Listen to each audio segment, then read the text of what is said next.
Hello dear student, welcome in ASC starter. Dear student, आज जो है मॉर्निंग शिफ्ट का क्लास 7 का हिंदी का पेपर हुआ था। तो जो बच्चे पेपर देकर आए वो अपने आंसर मैच कर सकते हैं, जान सकते हैं उनके कितने आंसर सही हैं। और इवनिंग वाले इस पेपर से प्रैक्टिस कर सकते हैं, आइडिया ले सकते हैं पेपर कैसा आएगा, क्या क्या ग्रामर आएगी। हल्के में मत लेना किसी भी पेपर को, चाहे कोई भी पेपर हो, ठीक है। तो आप देखो, ये पूरा पैटर्न आप पढ़ सकते हैं।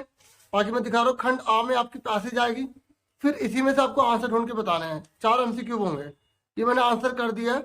तो जिन बच्चों ने पेपर दिया अपने आंसर मैच कर लेंगे, ठीक है।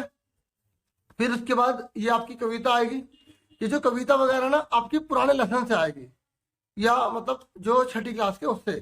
तो आपको उनको भी पढ़ के, जो अपने फर्स्ट टर्म में पढ़े हैं तो ठीक है, नहीं तो आपने लास्ट ईयर तो पढ़े ही होंगे। तो ये पढ़ने के बाद फिर आपको इनके आंसर देने थे। अगर नहीं पढ़े ना तब भी आप इसमें से आंसर दे दोगे, ठीक है। ये इसका ये है, इसका घर।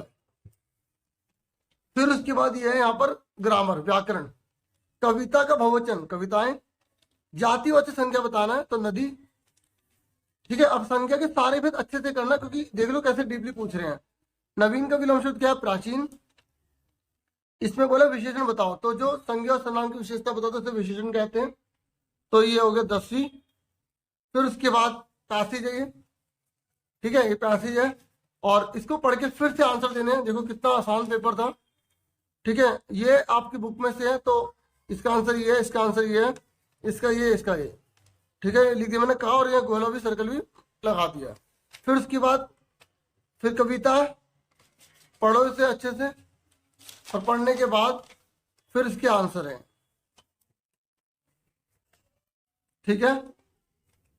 और अब जो यहाँ से है ना, ये आपकी बुक से है, तो मैंने इसको सॉल्व नहीं करा।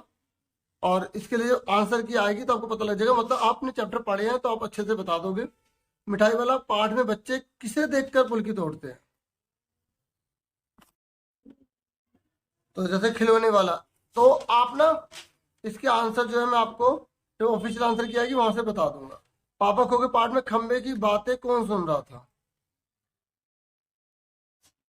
ठीक है, आप ये देख सकते हो आप।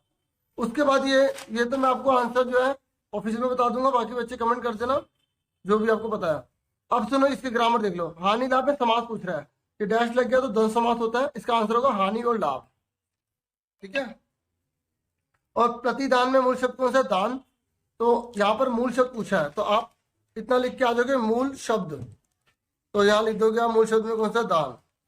फिर अनुमान में उपसर्ग अनु है, मैंने पूरा पूरा लिख दिया है, लेकिन आपको केवल आंसर बताना है। फिर उसके बाद नीले रंग की सीमा वाले में वाक्यों विशेषण छाटना है। तो विशेषण जो संज्ञा और सर्वनाम की विशेषता बताते हैं, तो नीला आ जाएगा। फिर उसके बाद इसने बोला वाक्यांश के लिए एक शब्द जो पूर्ण नहीं हो, अपूर्ण।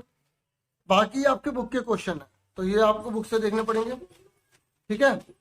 आप बाकी देख सकते हैं, ये मैं सोचता सेम आएगा, ठीक है। बाकी अभी क्वेश्चन और भी देख सकते हैं। और जहां लिखा है ना कितने करने हैं, तो उतने ही आपको करने होंगे। और जितने शब्द बोला उतने शब्दों में लिखना, सुंदर सुंदर लिखना। एक क्वेश्चन करने के बाद लाइन छोड़ देना, मतलब आंसर करने के बाद, ठीक है। उसके बाद यहाँ पर आ जाओ। फिर आपको यहाँ पर बोला गया एक विषय पर आपको निषेध लिखना है, तो तीनों में से किसी एक पर लिखना है। तीनों नहीं करना है, तीनों में से एक करना है। फिर आपके पत्र आया है, तो दोनों में से एक पत्र आपको करना है। औपचारिक करो या अनौपचारिक करो। अगर पत्र की वीडियो देखने तो औपचारिक पत्र एएससी स्टार्टर लिखोगे, पैटर्न मिल जाएगा, ठीक है। जैसे पत्र लिखा, हिंदी पत्र एएससी स्टार्टर, वीडियो मिल जाएगा, ठीक है। चैनल को सब्सक्राइब, वीडियो को लाइक जरूर कर देना, ठीक है, प्लीज कर देना। Thank you for watching and listening carefully. Take care, students.